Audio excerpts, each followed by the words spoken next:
In the Tunnel. In the Tunnel. In the Tunnel. You're listening to In the Tunnel.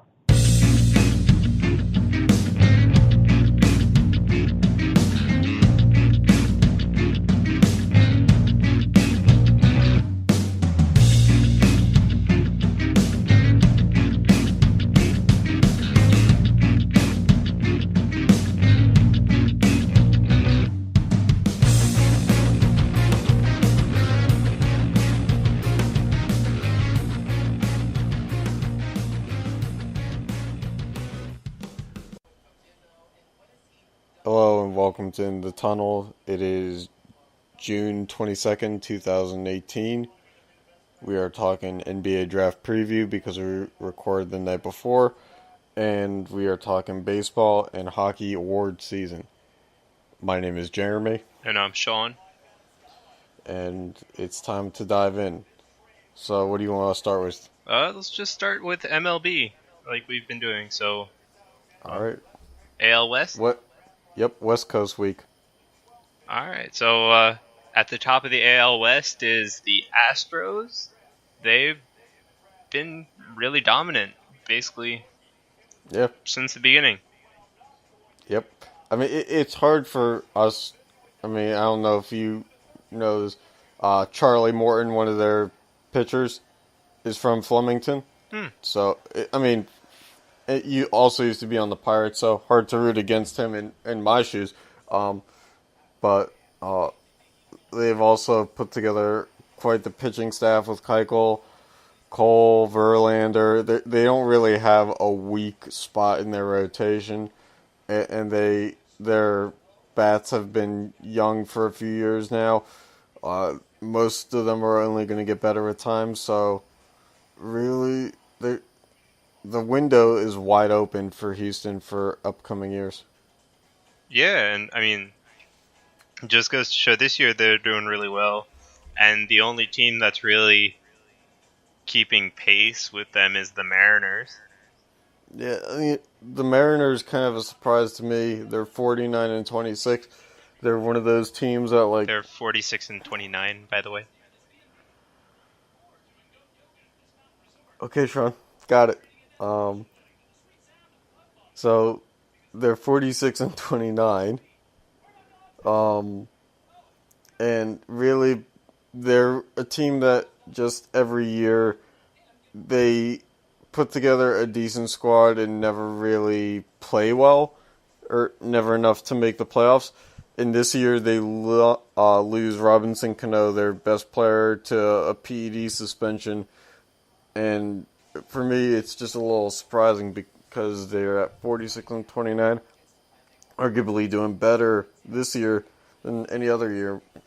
Now, minus their best player. Mm-hmm. So, I'm a little shocked. Yeah, no, it's quite surprising, especially like them. At least they're only 3.5 games back, and doing this, keeping there without Cano's pretty good for them. I didn't even know that they had the depth, though. Yeah, but I mean, the other three teams in that division ain't really doing anything. So. Yeah, a little disappointed in the Angels. I mean, they had Ohtani, the big signing, which, I mean, it didn't really make a lot of sense why he wasn't going to an NL squad when he signed, because if you're going to, play every day and pitch, but I guess they found a way to make that work. Hasn't been really doing much, though. I mean, he got off to a really hot start, and people are saying, these are, what Babe Ruth did in his first, X number of games. The typical overreaction stuff. Yeah. But,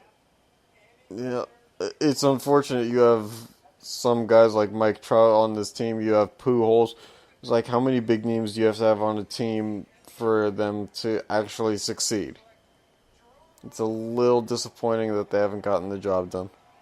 Yeah, I mean, they're only 4 games over 500 and 10 games out of first place.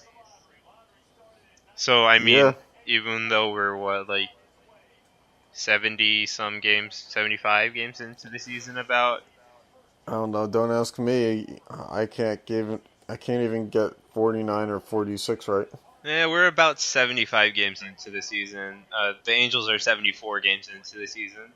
Um, yeah, they're starting to the gap between them and first place is starting to uh, expand. So, I mean, I don't really see them coming back unless they'd have to start making their resurgence soon Yeah. because they can't really afford to get to like I think like 12, 13 games back, and then you're really in trouble. Especially then you'd have about like half the season left to make up 14-ish game, which is tough. Yeah, no, you're right, but the Angels are a team that I feel like they're not going to be selling at the trade deadline because I can't remember the last time they did such a thing. Yeah, So, but I mean, I mean, they may fold up shop, but I don't see them like, like rebuilding anytime soon. yeah, no, I'm not saying they're gonna rebuild. I'm just saying I don't think they're gonna be in playoff talks even around I don't know in like the next month or two. I'm willing to give it a little bit more time, but I think you're right. Yeah, because I mean, past them we have the Athletics and the Rangers, and yeah, they're not in playoff talks. So Yeah, they haven't been for a number of years. yeah, and I mean, aside from the Rangers being down in the dump, the Athletics are just a bit over 500, but I don't think that's gonna cut it with the Astros in this division. So Yeah, I don't think so. I mean, the Astros are too far ahead. yeah. So I mean, Yeah. like the only thing you can see is maybe like if the Mariners can keep it up, they get a wild card spot. Yeah, and when Cano comes back, if he is hot and swings a good bat, then they got a chance. But I don't know if they have enough because you have to assume that the Astros haven't pulled away by then either. Yeah, I mean, even if the Astros do pull away, like the Mariners are in a spot where they are they're at least in the running for a wild card spot Mhm. because Yeah.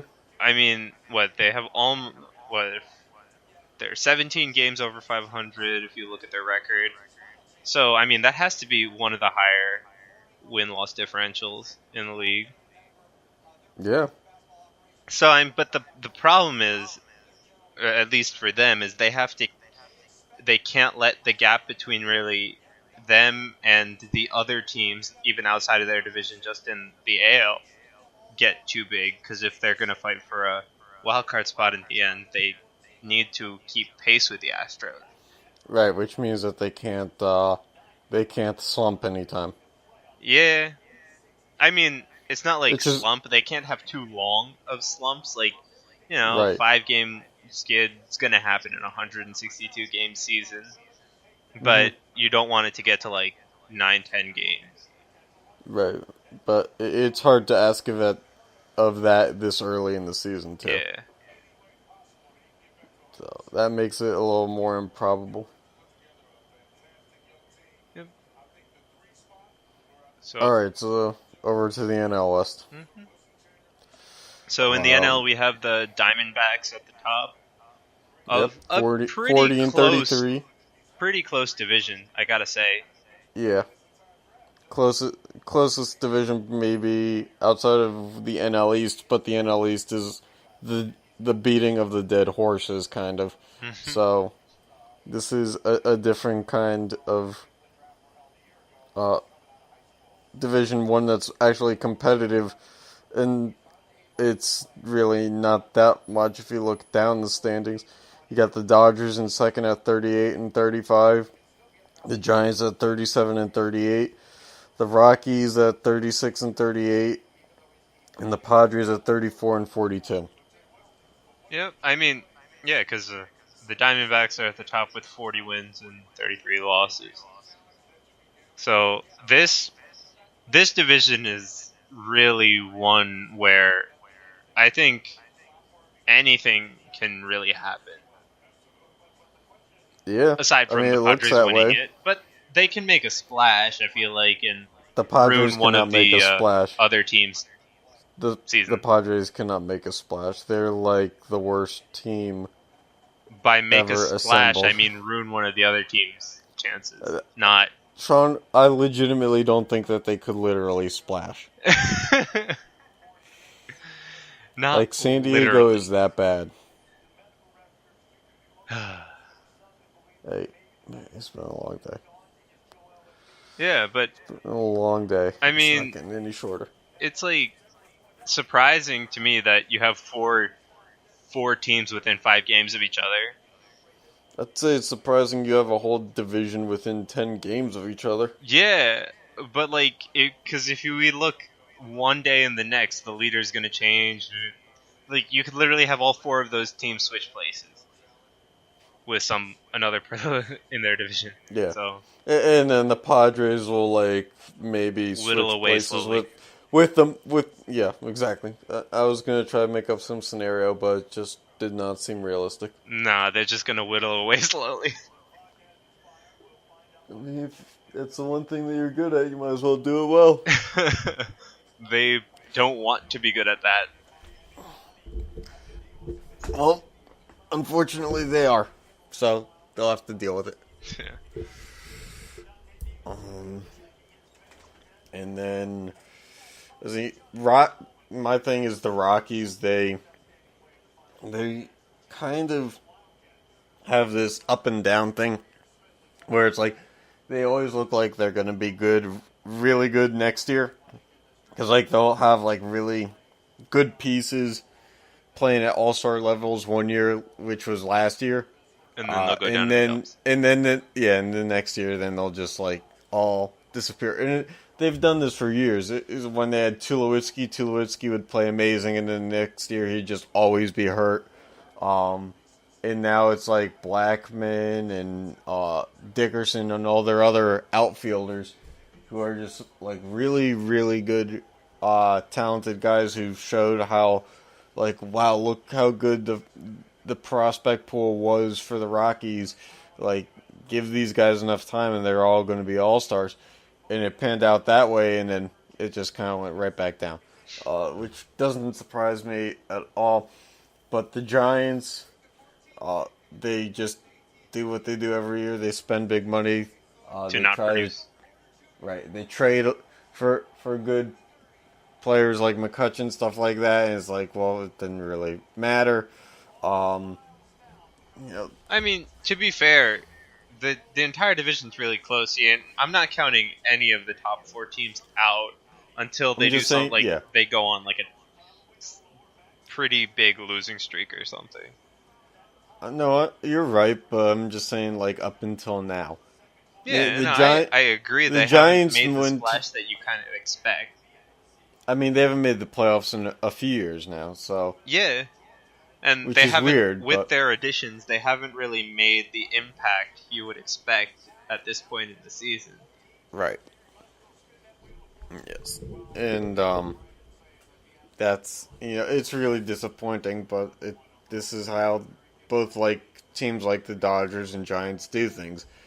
The Dodgers didn't Kershaw go down and, like, is on the DL, but, yeah, so, like, with Kershaw on the DL, if that was indeed the case, 38 and 35 is alright, but they've put enough into the product on the field that they should be better than that.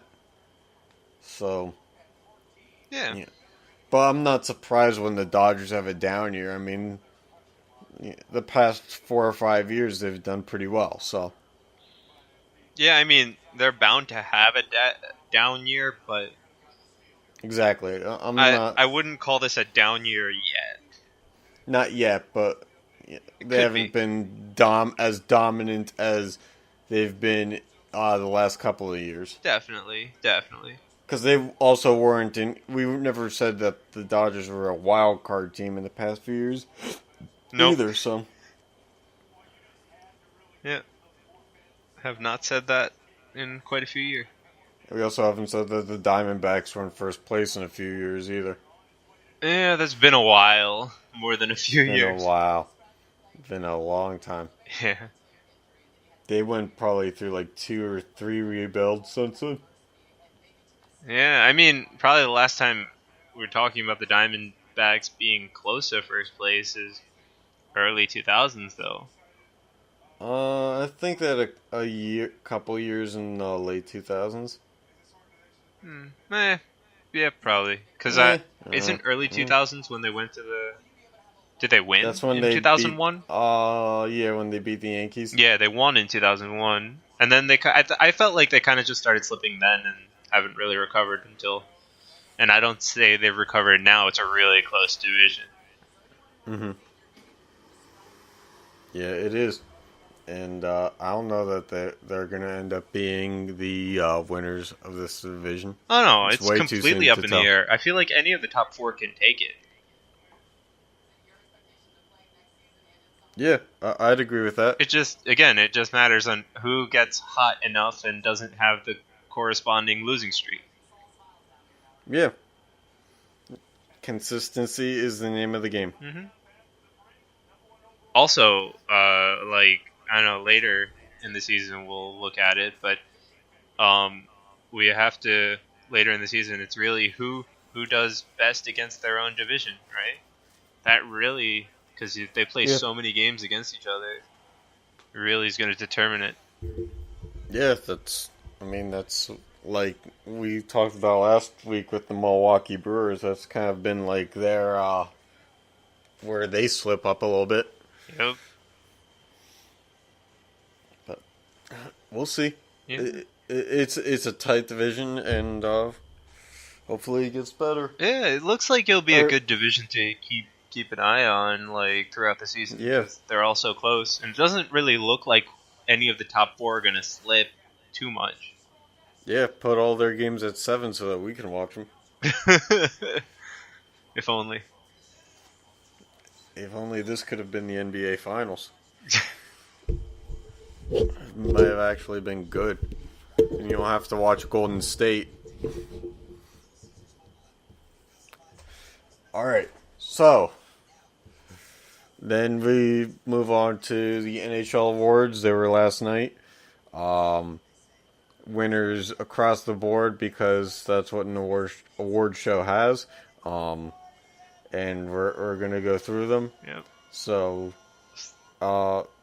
number 1, the Hart Trophy MVP, best player on, or most important player to the team was Taylor Hall, New Jersey Devils. Yeah, actually, it was a man, it was a beast. It was a close ballot, though. That's the only time every other one was expected, but this one was a close ballot. And I might be biased, but he deserves it. Oh yeah, I mean, in our first episode, we were doing award talk, like predicting it, and I think that we said that Taylor Hall deserved it. I don't know. Like, I mean, me being the anti-Philly guy that I am, I dismissed Claude Giroux right from the jump. So glad that this was the result.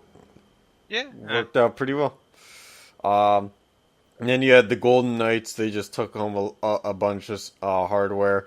You had the Lady Byng went to William Karlsson. Jack Adams to Gallant. Yep, best coach Jack Adams goes to Gallant. GM went to McPhee. Yeah, George McPhee, GM of the year, because he put together such a great team. He drafted the better than average player from every other team. Yep. Benefited from a flawed system, but we won't say anything. And then the leadership, the leadership award went to Derek Englund. I could see it. Yeah, I mean, he did a lot for that city and probably the team too. So I have no problem with that award either. So yeah, exactly. And then the coach of the Willie O'Ree Community Hero Award was the coach of the Humboldt Broncos, a team that had the unfortunate incident earlier this year. Yeah. Best goaltender went to Pekka Rinne. For the regular season he had, I think he deserves it, but he completely underperformed in the playoffs. Yeah, it was about, I was about to say, because I knew when we've talked about this before, and we've said like, oh, that the trophies are only judged on your regular season play, but Pecorino kind of his playoffs were a completely different level of like what happened. Like it's as if his career just. His prime just left him right in the middle of the playoffs. Yep. He went from the prime to the back end that quick. Yeah, but I mean, for his regular season performance, he definitely deserved the Vezina Trophy. Yes. And then the Selke Trophy went to Anze Kopitar of the Kings. I'm pretty sure we talked about him when we brought up Selke in our first episode. Mm-hmm. Yep. Matt Barzal, I think we both predicted. Yeah, he Islanders, had the best stats of a rookie. Win the Calder. Shoe-in. Yep. The Norris went to Victor Hedman, best defenseman. Yep. The King Clancy Trophy went to the Sedin brothers of the Canucks who retired this year. Yeah, so, I mean, I felt like they had to give them some award, and they deserve... I mean, I could see them going for the King Clancy, but I knew they were going to get an award, and I figured it'd be together. I mean, they did everything. I wouldn't be surprised if they started up a business together in their retirement, to be brutally honest with you. Like, I don't feel like they're capable of doing things apart. No, because, like, even their draft pick was both of them. Well, no, but Vancouver did a lot to get both of them. Oh, yeah. So, I mean, it Absolutely, wasn't them but, like, that got drafted together because they chose to. It's because Vancouver made a lot of moves to get those picks right next to each other. Right, but like if you watch the video of them being drafted, they didn't go at picks this and at pick this. They said both names in the same pick. Well, yeah, what else are you going to do? I mean, it's not like... a pick number 196 and 197, for example. Uh-huh. Henrik and, Daniel Sedin. It's not that much of a stretch to add the next number in there. I mean, you have hundreds of picks. For official reasons, one of them did get drafted before the other. Right, that's what I'm saying, is why didn't it, I would have expected it the other way. Than both in the same pick, because, it's that, always searching for who was drafted first. And then the last one that your bias comes into play is the Masterton Award. I mean, I don't see how that's my bias, but just... It's not your bias, but your fandom, okay? Yes. Okay, that's fair. Work with me here, okay? God damn, man. It's Thursday night. Yeah, but... No one wants to be here. With when they did the awards, they... I think Brian Boyle was the only choice at that point, because... as unfortunate as to say, like, Jordan Stahl lost his child afterwards. Because I know they did the awards, some of the awards voting. Well, you could say Erik Karlsson for that, too. Yeah, but I'm pretty sure that happened either during or after the voting for that award. Because some of them are voted on close to the end of the season, and still during the season. Didn't Erik Karlsson lose his child, months ago? Yeah, but that's what I'm saying, because they did some of the awards voting during the regular season, but closer to the end. Okay, I mean, we could play research on this, but I really don't want to look up when an athlete lost their child. I think that's a little insensitive. Yeah, but I mean, I said again, it's unfortunate that a lot of bad things happened around the hockey community this year. Yeah, yeah. I don't like this award because it highlights the bad. It tries to do it in a good way, but I don't really think it accomplishes. It's kind of like, the best. Oh, you toughed out your traumatic experience. Yeah. So I mean, I understand its purpose. Yeah, but isn't going through the traumatic experience enough as it is. Yeah, and then like there's so many tragedies that happened this year that how could you just like highlight one? Right. Like my thing, like the Humboldt Broncos thing, it was obviously very tragic. But at some point, don't you think that the personnel for that team want to stop, kind of remembering that they were in an accident where a number of their players died? Yeah. I mean, You know, I at some point agree, you and want to that's why close the book. as much as I understand this award, I dislike it. Yeah. At some point, you just, as the athlete or the organization, whatever, you just want to kind of like close, turn the page, close off the chapter, and move on to the next one. It's incredibly hard to do that if you're only being remembered for the things before you're trying to turn the page. So, like, just my theory is like, don't celebrate it and let people just have their privacy so that they can actually recover from, the stuff. Yep. It's kind of ridiculous, but it's what their intent to do is a nice thing in trying to honor people and raise awareness, but at some point it's like enough. Like time Well, not heals all even wounds. that. It's how can you bring one thing to the forefront when things that were equally as tragic are still Right. there, right? Right, you can't diminish that kind of stuff. Right? No, so like I understand that this award is to bring tragedies to the forefront and show how like the player or whomever gets the award persevered and what they went through, but it it has a side effect that's definitely not intended, but still is the case. Right. You can't put one above another. Yeah, so I mean, If there's any award that you could like give to multiple people. yeah, but I mean that's not going to happen. That's why they have an award to give to somebody as a representation of, like, I understand, like it represents something good and something that we want to be represented in the community, but it has a side effect that's unintended that can be taken a lot of different ways. That's not necessarily good. Yeah. I don't know. Let's just talk about how Claude Giroux didn't win the Hart Trophy again. Oh, the Hart Trophy, he didn't win it. I'm just so happy about that. I'm happy that Taylor Hall won. Okay, but it was supposed to be such a great year for Philly fans. They got their Eagles win, and the Sixers looked really good. Giroux was going to win the Hart Trophy. The Villanova wins the national championship. Yep. It was like, they thought they were going to have it all this year. I mean, they actually came fairly close, to be fair.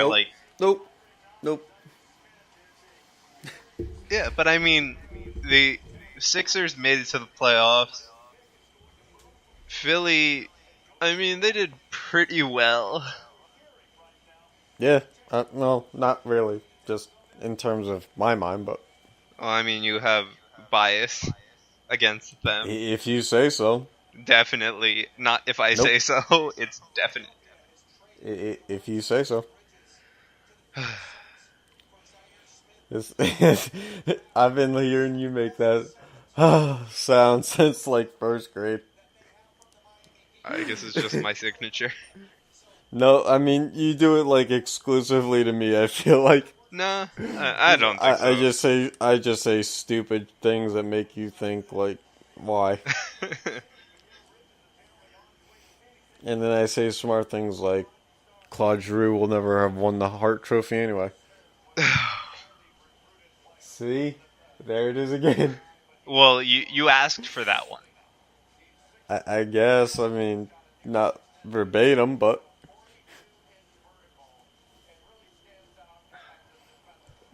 I'm just trying to stretch out this episode, man.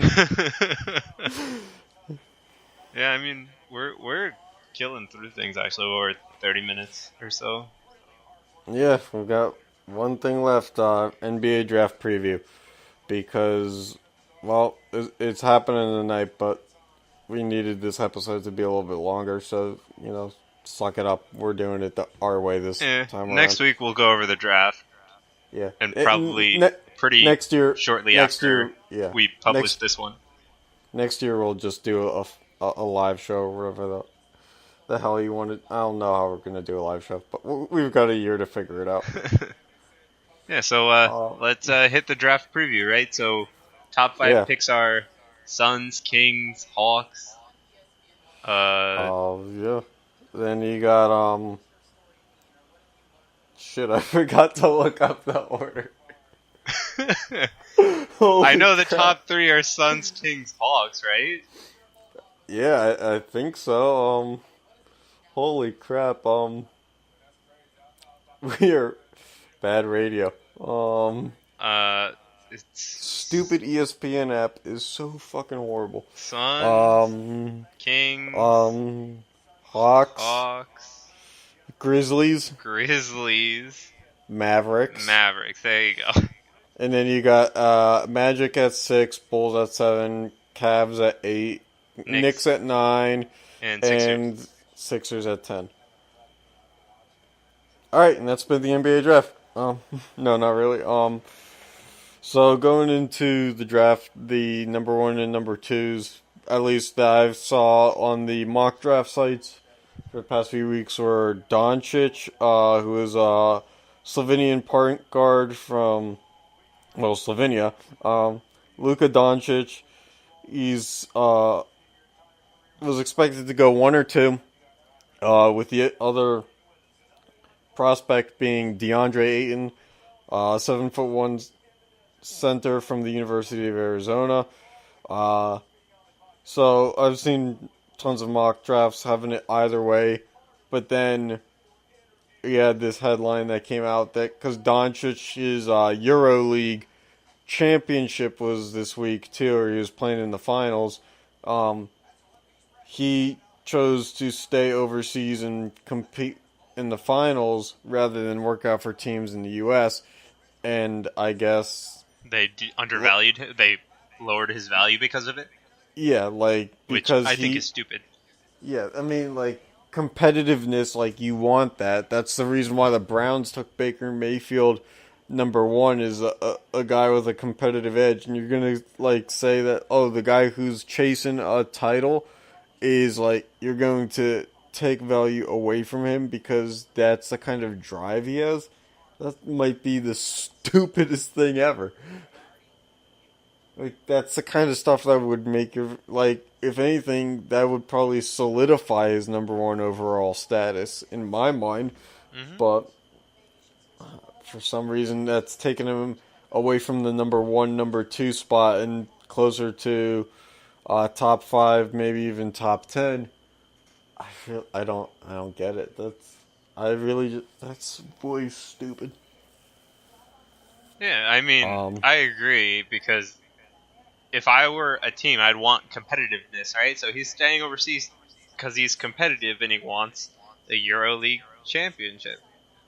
Yeah, I mean, I get why the NBA teams want the guy to work out in front of them because, you don't know how well the EuroLeague game transitions to the NBA game until you have some simulated practices and you can see how well it would work. But it's not really how the game transitions, it's how the player adapts his game to the NBA style. Well, to some extent, yeah, but the level of competition over there is not going to be anything compared to the level of competition in the NBA.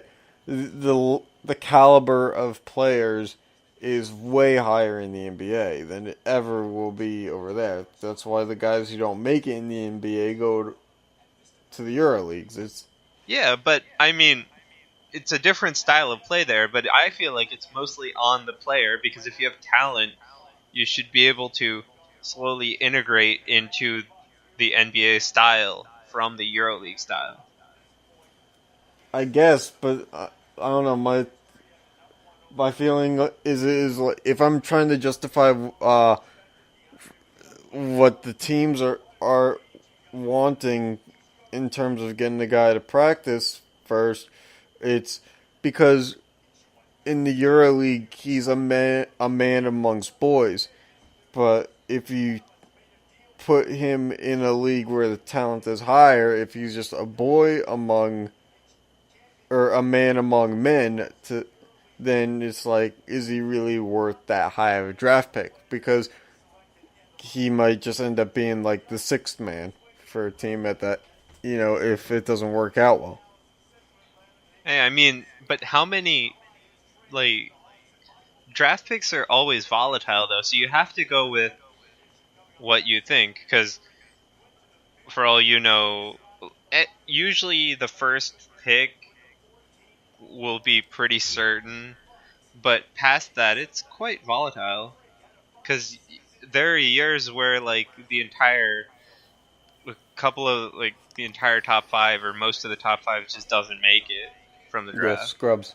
Like Kevin Durant never has done anything in the league. I mean, no, but I'm just saying, like, if you look at any draft, not only the NBA draft... Never made it to the third contract. Not with his original team. Yeah. In football, that's big. Make that third contract, people put tattoos of you on them. Oh, boy. But anyway, what I'm saying is the fact that... What are you saying? Drafts are volatile in the sense that you might... Like, you're taking a chance on this guy, so I understand that you want him to work out in front of you to make it so that you think you're better off with this one over the other. But in the end, you still don't know. And you're either hit or miss. And yeah. I would value his competitiveness just like I would value his workout in front of you right now. Because at least competitiveness shows drive to improve. Yeah. And, me being a casual Suns fan, I would have wanted Ayton because I also follow the University of Arizona. But watching a couple of highlights of Doncic and just seeing, like, he's got swagger, he's got confidence, he's got the drive. I kind of want Doncic now. Like, over Ayton. And that's a lot to say from a University of Arizona fan, but the guy looks like he has it more than Ayton does. So, we'll see. Yeah, I mean, only time will tell, really. I mean, Ayton took a $100,000 bribe from the university, or from Nike or something, through the University of Arizona, or to, go to University of Arizona. So, there's a lot of feeling that Ayton is more money-driven, and just so happens to be, the number one guy. And we'll see. Hopefully it proves me wrong, but we'll see. Yeah, I mean, for the love of the game, will always win. I don't think you can go wrong with either of those players. We'll find out in a few years. Yeah. Can't wait. And then there's this guy, Michael Porter Jr. He was the number one prospect going into his freshman year in college to Missouri. And then, in his first college game, he gets hurt. He got hurt. And, he ended up playing, 5 games for the season, if that. And he, in pre-draft interviews, when you get hurt, you fall off. The media doesn't follow you as much. So, no one's really talking about him being, a top 5 pick. He's not a top 5 pick. He's trying to make himself look like one, but there's no way. Right, he's, probably a top 10, 15 pick, lottery pick to say. But he decided to say that, Kevin Durant is better than LeBron James. I have no problem with that. LeBron versus Kevin Durant has been storybook stuff for the media for years. If you lean one way versus the other, then that's fine. Do your thing. But then when you talk about yourself and say that your game is in a blend of Giannis Antetokounmpo, Kevin Durant, and Tracy McGrady, that's where we have problems. That is definitely you not can't true. play 5 games in college and call yourself like a blend of 3 current or future Hall of Fame players. You can't do that. Definitely not. Like, you haven't been on a high enough of a stage for long enough to do that, and it's just absolutely ridiculous. I don't think you ever have the right to say that about yourself until you play like them in the NBA. Right, until you've solidified your status. Because even if you're somebody else has to say that about you if you're going into the draft from college. There's no way you've made enough of a splash in order to compare yourself to 3 Hall of Famers, if not future Hall of Famers. Yeah, my big thing when it comes to guys who are going to be drafted and go into the league as rookies is proving that you're humble, proving that you're unselfish, proving that you're driven, proving that you're not above hard work. You start comparing yourself to Hall of Famers before you've even proven yourself, before you've even hit the stage on draft night. Absolutely not. That's like saying that everything's been handed to you, and you just think that everything for the rest of the time will be handed to you. It doesn't work that way. Sounds like you him. Gotta shut up and grind. Yeah. I mean, I agree. It's that claim that he's a cross between those 3 players is outrageous. Just get it out of here. Yeah. Not in my league, not in my NBA. Although, my NBA is probably more closely aligned with the 1970s. High Sox and Pete Maravich. Okay. Alright, and then we're take a little blast to the past with me here. I don't know if you remember, this was back even when I was living in New Jersey. It's been 5.5 years now. But this was after we finished high school. This was summer 2012. Mm-hmm. The Orlando Magic were, trying to trade Dwight Howard because he was going to be in the last year of his deal. Yep, try to get something back. for him. Right. And newly signed on to ownership Mikhail Prokhorov of the Nets, still in New Jersey at the time. They went Brooklyn. hard trying to get Dwight Howard. No, they were still in New Jersey at the time. They moved after, right? Right. They had 2 more, a year or 2 in New Jersey. They went hard trying to get Dwight Howard. I remember that. They said, we'll pay the luxury tax. I don't care. I'm going to get Dwight Howard no matter what I do. And they didn't. He went because the luxury cap doesn't work that way. You still have to, be under the salary cap. Yep. And so the Lakers got him. Mm-hmm. So after that, Dwight Howard spends 1 year in Lakerland. Then he spends 3 or 4 years in Houston. After Houston, he goes to Atlanta. A little bit of a homecoming, except he sucks in his homecoming. Yep. Then he gets traded to Charlotte. And he's been around. Yeah. And yesterday, this is where it comes all full circle, and we're recording this on a Thursday, so I guess Throwback Thursday in a way. The Nets acquired him. Yep. He's on the Nets now, and it's a good move for the Nets, not because Dwight Howard's any good anymore, but because they traded away Timothy Mozgov, who has 2 years and $49 million left on his deal. What? Yeah, for not a good player. I mean, that's stereotypical Nets at this point. Well, the Nets absorbed the contract because they could, and it was a better player for them at that point in time. Yep. But it was a rebuild effort. Dude, and- they've been in rebuild effort for so long. Yeah, but now it's like they're truly trying to rebuild. Before it was like they just sucked and they didn't have like One now could they make many arguments. yeah, I mean, but now they are trading for picks too. Like they're not trading away first rounders; they'll trade away a second rounder, which I'm okay with.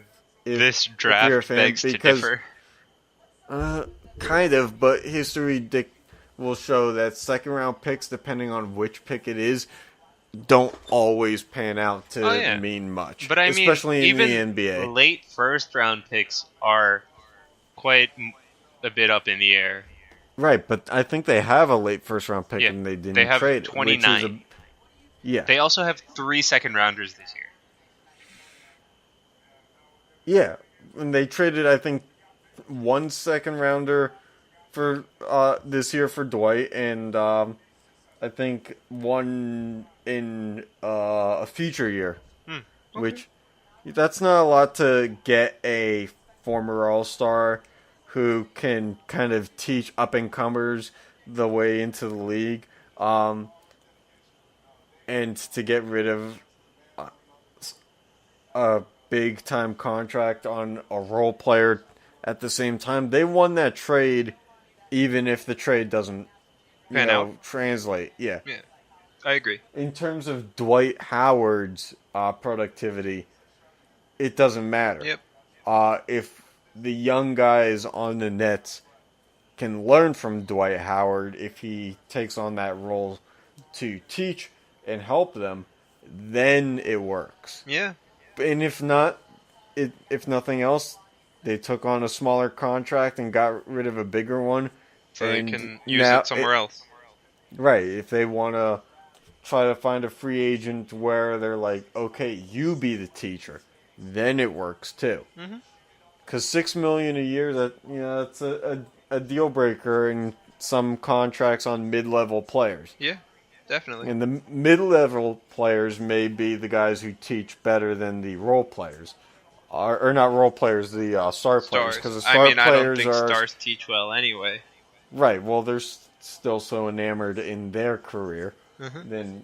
Whereas mid-level players who, like, may be starting, but, like, know that, like, this is not their time, they're grooming for somebody else, and accept it, are going to be the better ones. Yeah, I agree. Yeah. And then, so, now we get to play spoiler to end the show. NBA insider Adrian Wojnarowski, or however you pronounce it, put his last name in a spelling bee. You'll probably get it wrong. So, I guess ESPN didn't want any of the NBA insiders leaking draft picks, so they're not live tweeting or anything during the draft. So this guy just decided to tweet like 6 hours before the draft and say, like, here's a development on what the top 6 is going to be. The Suns, number 1 with 8-2. Kings with Bagley. 3, Doncic. Doncic to the Hawks.